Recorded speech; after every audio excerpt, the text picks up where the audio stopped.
Welcome to Fear with Christine Spratley. Living like a head in charge. The podcast where Christine says fear, questions everything, and takes bold action. Christine Spratley is a former professional boxer, nanny, and 29-plus year corporate warrior turned founder of HBIC Advisors, where she is a public speaker and coach. She's been saying fear her whole life, many times without even realizing it. So tune in, spread the word, and get ready, because this isn't about aging with grace. It's about aging with mischief, audacity, and having a damn good story to tell.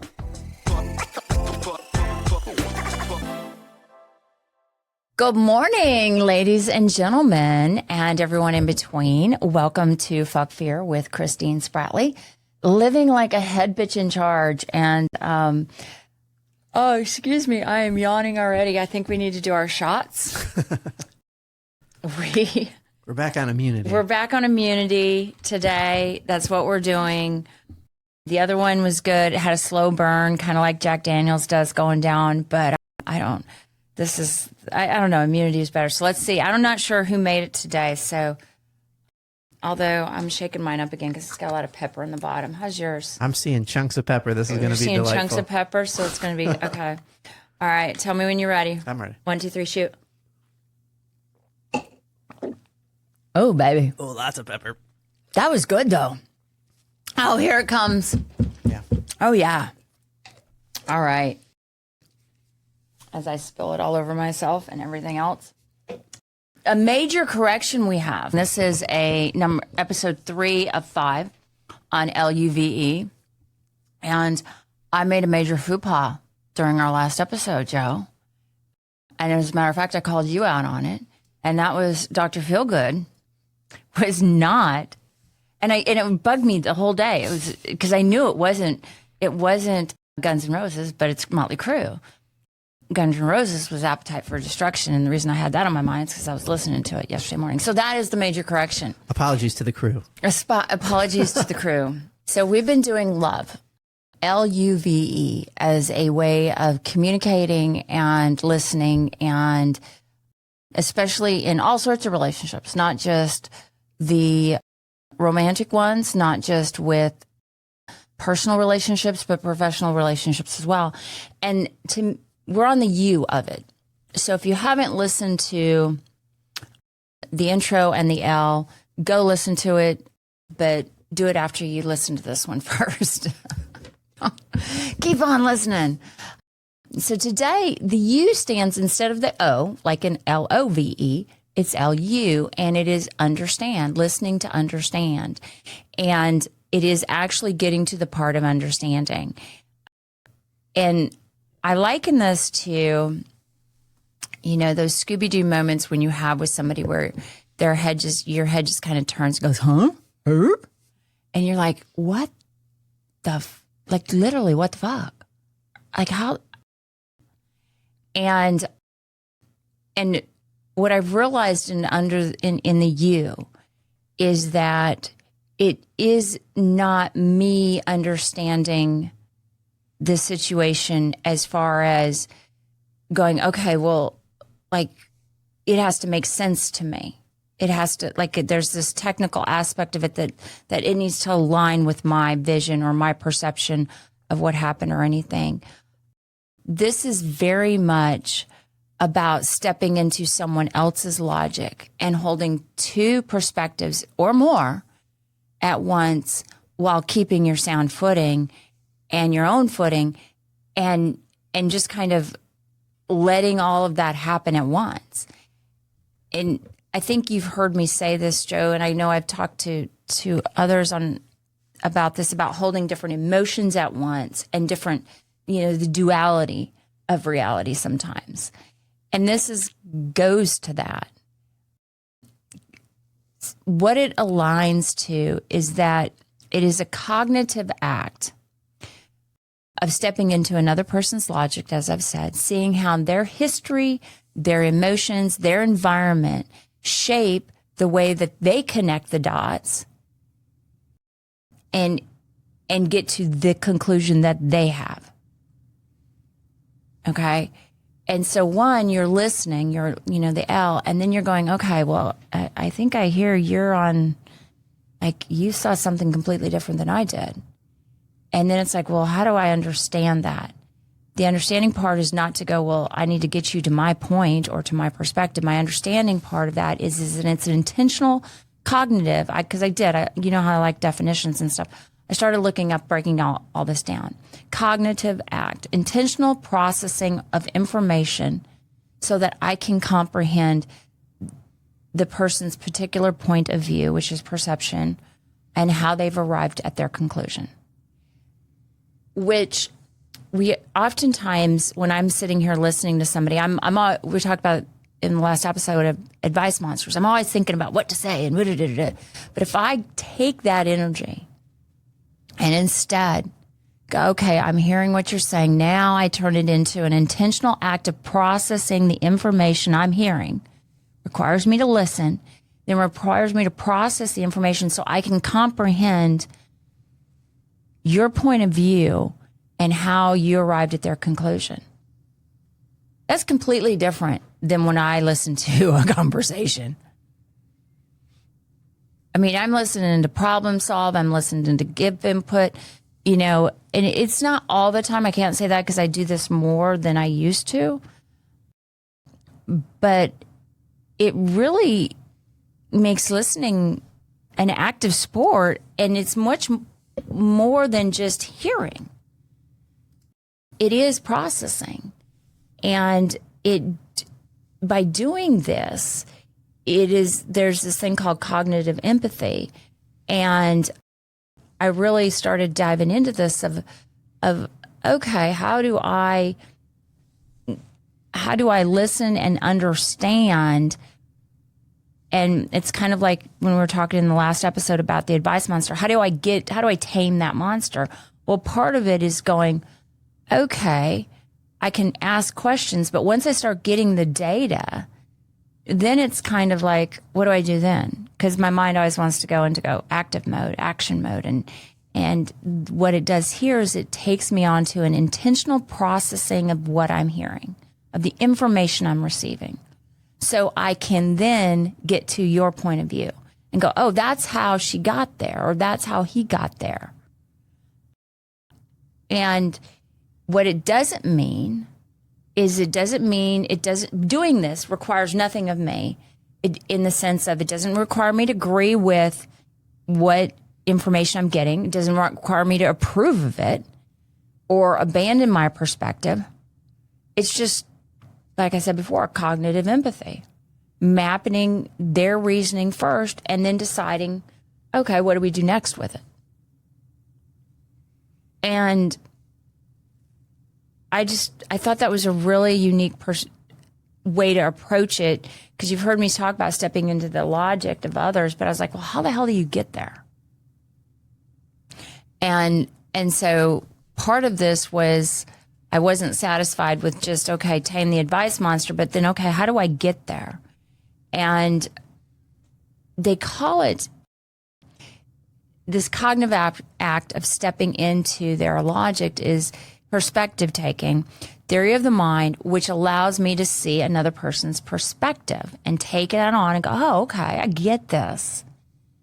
And then the intentional processing is, it's not this empathy of this fluffy empathy. It's this really, it takes effort. It requires an intentional effort on my part of how I'm going to participate in this interaction with you.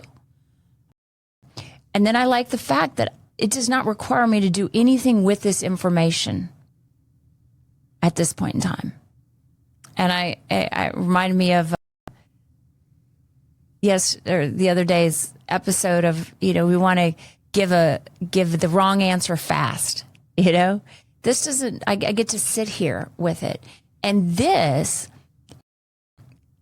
it echoes empathy, and technical empathy, best practices. And those things are just, to me, some of the core therapy frameworks, some of the core psychology frameworks when you get into empathy. And I don't know. So I started digging, me, of course, digging. And it goes into nonviolent communication efforts where it's observe, feeling, observation leads to feeling, leads to need, leads to request. And it just, I don't know. I just never thought of it like that. And I think for me, understanding that I can get there, I can get to their side without giving up any ground on mine, allows me to almost be a little bit more generous because I'm not on that defensive mode. And you talked about that the other day about, having to prove the point or being defensive. And I thought you said that because it might have been me because I've been defensive the last few days. So it could very well be me. But it allows me to kind of go, okay, I'm not worried about my stuff. My stuff's okay. It's over here. This is all about me thinking about what's going on with your stuff. Now, what's interesting is there's some really good videos and YouTube videos and stuff, and I'll give those to you, Joe. But Chris Voss is a hostage negotiator, and he's got some videos out there and interviews, and I think he's a TED Talk, but he talks about this, and he talks about labeling the counterpart's narrative. It seems like, when you respond, it seems like this is how you are experiencing this, or it seems like these are the facts for you because of this, that, and the other. And again, it's when I learn that I can understand where they're coming from, and all I need to do is to understand that and to get into their logic. I don't need to accept it or defend it or anything. I just need to say that, am I on track here? Right. It allows them to clarify. It allows them to pivot from that. And I know this has happened to me, is when somebody has met me with, Christine, I hear you, and you've heard this in therapy, I hear you, blah, blah, blah, blah, blah. Or it seems like this is what you're saying, or this is what you believe. And this happened to me with a buddy of mine from work. We were sitting there and we were having he's a Republican, I'm a Democrat, so we were having a great conversation. And I was dead to rights, man. I was throwing down. And he just gently was like, okay, it seems like blah, blah, blah, blah, blah, blah, blah, blah, blah. And I heard him say exactly what I was saying. And I was like, ooh, that's not right. That doesn't add up. 2 + 2 is not 6. That is 4. But because of the way he presented that, and I don't know, he probably had the intention to point it out in a nice way, but it allowed me to pivot. So I'm not saying do it to understand, to get them to pivot, that they're wrong, but it does also allow somebody, because you're not coming at them with a defensive mechanism, it allows them to either clarify, pivot, or say, yeah, that's right, you're on target. And I like that, because when they're less defensive, I'm typically less defensive. And it moves, understanding moves the needles in the conversation. And I think this is where I'm having a hard time with some of the things I'm going through right now, is I'm so attached to me being heard and understood that I'm almost afraid that if I understand your logic, or if I give you space for your logic or your perspective, that somehow negates mine. And I really think that is when you go, okay, is this person, and I'm talking about a personal relationship right now, is this person, what's their intent? And is this, if I'm so dependent on making sure that I don't give them space because it's going to take up my space, what's that really about? Because that's a me thing. It's not a their thing. It has nothing to do with the conversation we're having. So anyway, I found this really fascinating to me, and it allows me to go into a completely different perspective, point of view, thought process. And I'm going to give you 3 clips that you can kind of go see or watch, whatever. Go see. That sounds like I'm going to a movie. One is Heather Henson, Why Perspective Beats Empathy to Change Minds. And again, we're not listening to change anybody's minds, but these are people that, she does it in a courtroom stories. And then Chris Voss, Never Split the Difference, Technical Empathy. And he's kind of got some dry humor in there, which I love. And then How We Read Each Other's Minds. This is kind of it goes to the fact of how much is actually going on subconsciously when I'm listening to a person. And so as much as we talk about it today here, I'm listening and I'm understanding and I'm doing this. Again, it's intentional processing. There's a whole lot going on subconsciously. And for me, I like to bring as much subconscious up to the conscious, because then I'm like, oh, wow, this is really what's going on. And then I can go, okay, push this aside. We can get to the main part of that.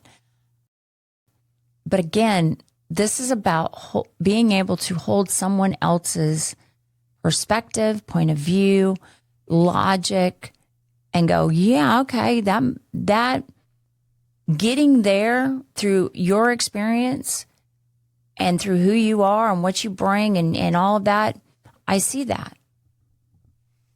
I don't have to approve of it. I don't have to agree with it. I don't have to agree with your destination. I liken it to being able to travel across a state. And you've traveled the same road, but one person saw, sunrises, sunsets, mountains, blah, blah, blah, blah, blah, all this stuff. And the other person saw, the bugs accumulate on the windshield. We traveled the same ground. We went to the same places, had completely different experiences or different, all of that. And so I can sit there and I can go, okay. And I think the beauty about this, when I do this, and again, this goes back to the advice monster, is I am connecting with the humanity of them. I am connecting with who they are, not who I am.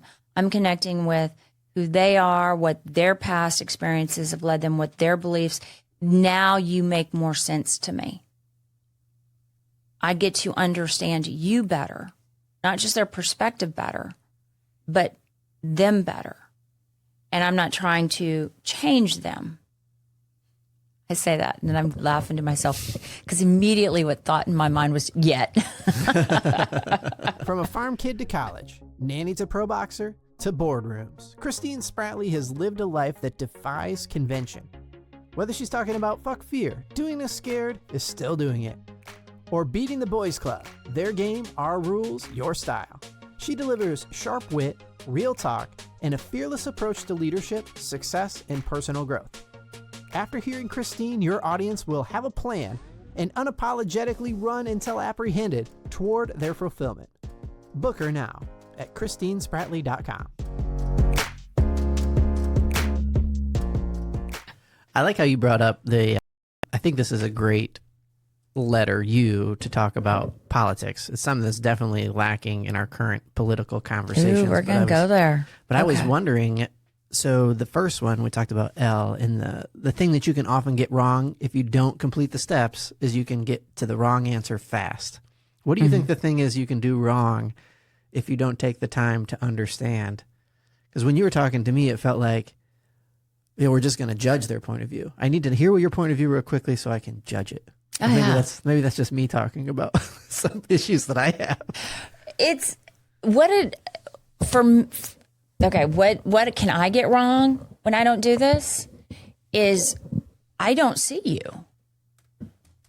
I get into this state of I don't have any movement from me. Meaning, I don't see who you are with all of your experience and baggage and things like that. Like that's the whole point here for to me and understand is it's about seeing their process. And I immediately have a hard time with just seeing their process because then I want to judge their process, kind of like what you were just saying. So I think the wrong part of it for me is to think that I need to do anything more with that at that point in time. Right. Like to let the period be the period and be like, that's as far as we need to get. That's it. Because otherwise, I think very similar to Elle, you're simply taking what they're telling you and making it about you. Because now I would like to judge it. Or like the last one, you're not smart enough to know how to make the decision of what's the moral thing to do or what's the correct thing to do. And so it's, we're going to go here, guys. But you take someone who, I live in the South, and it's different here than it was in Texas. Okay. This is North Carolina is a different type of Southern. We're kind of purple South. Yeah. You see, but even that. But I'm not from here. So. Yeah. So like, and the way, and again, I'm experiencing different, but there is a, I can understand, how do I say this? I can understand people that have feelings on a political issue where I feel so strongly differently on.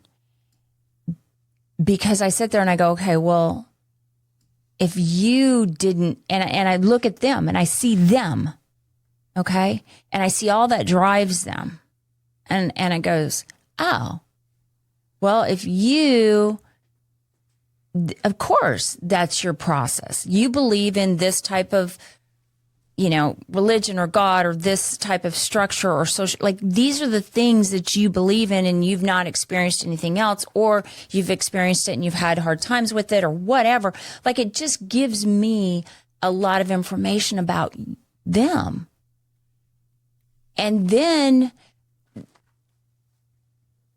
it becomes this, I see them and I don't see the issue. It's not about their perspective nearly as much as it's about them as a person going, oh, okay, I got to do some walking and door knocking right before the election. And I had no intention of doing it. That was not my intention. My intention was to drop off some water at a place. And they said, we need a door knocker and to hang up these things. And would you do it? And I said, no, it's hot. And my HRT hadn't kicked in yet. And I had black leggings on and a black sweatshirt. And they came back with this XXX t-shirt that said, Harris Waltz on it, young voters. And I'm like, what? And it was just so funny. I was like, of course I'll do it now. So, and I was in a particularly Trump part of this state. And so I knew exactly what I was going to get. So I didn't go there with the intent to change anybody's mind. I didn't go there to do anything. And I'm not saying I was altruistic. I just, but what I did do was I sat down, and one particular gentleman that I talked to, and I must have talked to him, or we talked to each other for, I don't know. He wouldn't let me leave almost. It was funny. Every time I get, because you go up and you say, you're supposed to give this spiel about, have you voted and blah, blah, blah, blah, blah, blah. And I was just like, I ain't doing that. So, especially when they got a big old Trump flag out there, I'm like, come on, So, but he had this, so we're talking, and I'm learning a lot about him. He had an autistic son. It just a lot about, again, I'm processing this information. And he had this big, beautiful black lab or brown lab. And you know how the brown labs have a different type of coat sometimes. And it's this, and I just sat there on the front stoop and talked to him for a good 45 minutes. And there were things that I'm sure I said where he was like, what the fuck? And there were definitely things that he said that I was like, you've got to be fucking kidding me. And neither one of us said that to each other, to the other person. But you could just tell. And I remember he said something, and I was like, really? And he said something about, you know, in particular, he said they're all, you know, so Harrison Walls were monsters. And I said, really? They're monsters? And I'm like, well, that's a pretty strong word, but that's okay. And so I said, well, why? And he said, well, their policies. And I said, okay, well, talk to me about their policies. And, you know, he went down the list and stuff. And so I'm sitting there about, I don't know, 5 minutes later or so. And and it just hits me. And I'm literally hanging on to this dog. I'm like, and I look up at him and I'm sitting, he's standing above me and I'm sitting on his stoop. And I go, well, then I guess I'm a monster too. And we just were like, he was like, what? And I was like, no, I'm okay with that. I'm okay with you describing, like, I'm okay with that, because he was like, well, why? And I said, well, because I believe in certain of their policies. So I guess, like, and he was like, well, and I'm like, no, I get it. And it wasn't, I didn't say that to change his mind. I just was like, well, if I see where you're going, then that applies to me too. And this monster is giving your dog belly rubs right now. And that's okay. Are you okay with that? You know? And what was funny was then we started having a conversation about other things, like underneath the big words that got over everything. Like, you know how we talked about in the last episode about, is that your real challenge? Is that the real challenge? Yeah. And it was like, okay, well, and then we got down to what are some of the real challenges and some of the things that he was very concerned about and some of the things that I'm very concerned about. Some of them were the same, some of them weren't. Yeah. Yeah, like how you said earlier, it's if you do it wrong, the best you can walk away with is understanding their position. But if you do it right, you can understand the person, which I think is what's missing in a lot of political conversations. Well, and the person makes the position. I mean, the person and all of their experiences and the way that their perspectives are make our positions in whatever relation, whether it be politics, whether it be your relationship with your wife or your kiddos or whatever. We bring all of the baggage, whether it be in work. You know, what are our motives? Well, our motives are our hierarchy of needs and our, you know, what we think we're going to lose and all this other stuff. So if I start understanding that and I go, oh, but it makes me have to take you out of this easy gloss over, you've heard me say this before, big box words. Yeah. We just want to put people quickly into a category so we can sort them and move on with our life. But when you try to understand the person, you're like, oh, that's not what this is. Yeah. Well, and it takes, I was talking with someone last night and we were talking about, you know, putting things in the black and white. And life is lived in the gray. And it's really hard to live in the gray with people that you see things very black and white on. And it's hard to give them that space. And again, I'm not saying there aren't people out there that are, you know, pretty much black and white and you go, yeah, he's malicious, but it's easy to see that person. Right. And go, oh, well, they're pretty much, you can read them, but you look all into that. And last night I was having a conversation with somebody and we were talking about literally understanding some of the politicians, why they are the way they are, both on both sides of the aisle and everything, and why they feel so strongly about certain things and how much of it is their baggage and then how much of it is ours, you know. And again, I don't know. I don't think it is much harder for me to give you space, because then that allows me not to put you in a black and white, and it allows me to not, like, when I don't have to defend myself or my perspectives. Yeah. What do you do? I see it as very similar, but not the same. But I think, like, when I look back at my personal experience, so it's anecdotal, but, like, let's take the issue of homosexuality. I grew up in rural Michigan, and there was a lot of animosity, lack of understanding, anger, etc., to the homosexual community. And there wasn't a big presence where I grew up in my town of homosexuals. So another way to say it is, like, a lot of people are scared or don't like homosexuals until they meet one. And then they're like, oh, it's the same thing. It's like, oh, it's a person. It's not, you can't just boil them down to that. And it's rather insulting to try to boil somebody down to their preference and what sex they they prefer. And racism is in the same category, similar category, not same category, in that, you know, a great way to stop being racist is to start hanging out with people from another race and be like, oh, that's not at all what I thought it was. They're people that are complex and not just one single thing. And I think that's one of the challenges that we're getting into with politics right now, is the majority of people want to almost feel like they're more excited to be against something rather than for people. But that's a tough thing to try to sort through for people.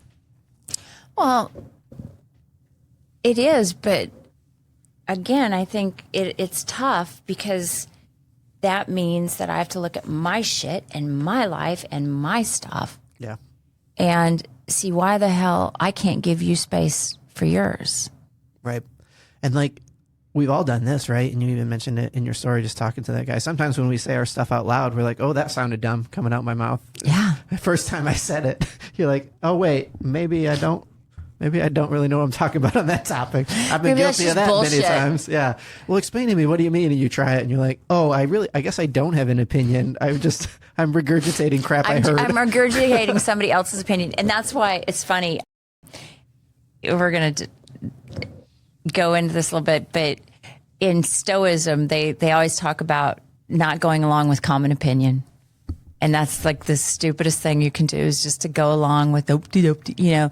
And it's like, I heard this once, and it's very true, is, do you have the right to have I done enough work to have the right to my opinion?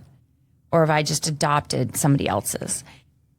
And I think when I get to a place of not being willing to understand and to step into somebody else's logic and give them space as a human. They could be a shitty human. I'm not saying that everybody is like this human being that's this wonderful person and they go, oh, okay. No, they could be a shitty human and come to shitty conclusions, and you could walk away going, yeah, I completely see how you came to that conclusion. You are a shitty person, and this is how your background and the way you view things and those things. Like, I'm not saying any of that is off the table. I'm just saying we take the exercise to intentionally participate in processing the information we see and receive. And again, the kicker is we're getting this and we're processing it with our baggage. Yeah. And our own perspective. You know, it's like, so I've got to go filter all that out and go, okay, what's really here? And I like this. I like being challenged to step into another person's shoes. And, you know, again, I think a way to kind of wrap this up, and, you know, I had no idea we were going to even talk about politics. I mean, we really haven't. We really haven't. Yeah, we were talking about how to treat people. Yeah. And, but it's kind of that whole thing of, you know, I liken it to little kids. When I was a nanny, it was always, you'd see two kids fighting or arguing, and they'd be so mad. And they'd be like, but I'm right, and it's mine. And if we just take it away and go, yeah, but you're going to share, you know? And you would watch a kid go, okay, all right. Okay. You know, and it's like, sometimes I wish we had that as adults, is I wish we would just go, okay, we can both deal with this. You can like purple and I can like green, and, you know, the sky could be blue, you know, it is okay. Again, I can still think you're a shitty person, and you can still think I'm a shitty person. We haven't got to the conclusion of that yet. That's not what the whole love thing is about. It's understanding to understand. It's not understanding for there to be a conclusion of who's right and who's wrong. And so I'm going to give an assignment today. And I think it would be really cool for my listeners to do this. So pick a recent disagreement. And Joe, we can kind of think about this and do this. So in your mind, jot down a recent disagreement and think about their conclusion in one sentence. Okay? All right. And you got it? Mm-hmm. All right. So you're picking up. I won't ask you who it was or what the disagreement was. Okay? But then there's mentalization-based therapy, which is MBT, and it is what do I believe? What do I believe you believe right now? That's kind of the question that you ask. So, right now that you've got their conclusion, and listeners, again, think about the disagreement. All right, now you know their conclusion. Either write it down, or if you're driving, mentally, what is their conclusion? And then ask yourself, what do I believe they believe right now? Just what do they believe right now? Okay. And then go, it sounds like they believe this because blah. And what's interesting is if you have this interaction with somebody and you have a disagreement, when you come back and you say to them, it sounds like X, you believe X because of this, they may come back and say, no, you're fucking nuts. You're way off. Or they may clarify a little bit, or they may go, but you want to get to a place where they go, exactly. That's exactly what it sounds like. That's exactly where I'm coming from. And then you can sit there and then you can go and say, yeah, mentally just go, do I see their logic? Yeah, I see their logic. I see your logic there. That's all that's needed in that state, in that stage.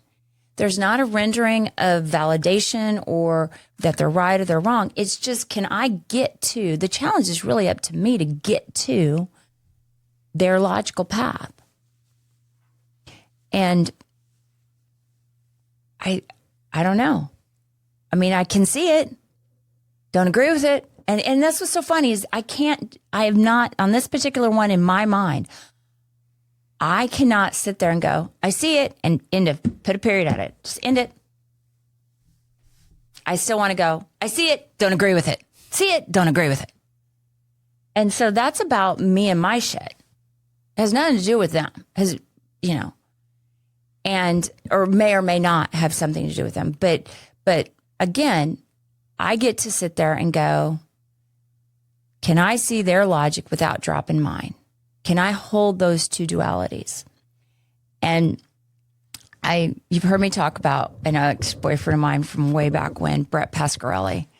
And he's Schenectady, New York Italian. And I was a runner and a permit runner down in Austin, Texas at the time. And I would go down to the city and I'd have to get permits and and they would just drive me nuts. And he said, sometimes, Christine, you have to participate in their insanity. And that helped a lot. And I know this isn't the quite probably therapeutic way to read this or to state this, or maybe my little take on being sarcastic or whatever, but okay, sometimes I have to participate in their insanity. Sometimes I have to get to a point of view or a place of logic that doesn't seem logical to me. And then what's really funny is sometimes I remember people say that about me. And that when they're listening to me today, they may be going, man, she's off. You know? I mean, how many times have people given me grace because I've been the one who's been a little bit off, where they've had to step into my logic and look at my history and my baggage and go, man, I wish you'd go to therapy. You know? And so I think, again, this is about getting to a place of humanity with somebody. It's not about a place of agreement. It's just about being willing for me to step outside of me and step into their process. And it's being intentional. And I think, Joe, one of the best things that can come out of this, even if it's not in that situation, is that it allows me the practice of stepping into somebody else's logic. It may not be there that I get that understanding. It may not be there that movement, that there's a movement forward on an issue with that person. But it may be I've done it that person today and this person tomorrow, or 3 people today and 10 people tomorrow, or 1 person, you know. But I start to get in the practice of getting outside of my own head and my own thought and my own echo chamber, my own logic, without having to lose my logic or to lose my bearing or defend it. So that's your little assignment. Next time you get into something, a recent disagreement, or getting into a topic where you're like, ooh, disagreement's coming up, I can see it. Ask your question, what do I believe they believe right now? And then once you do that, say to them, it seems to me, it sounds like this is what you believe, or this is your challenge because of X, Y, and Z. And you want to get to a place where they go, exactly. And then in your head go, do I see their logic without dropping mine? Or do I want to change my logic? Or is there anything I want to do with that?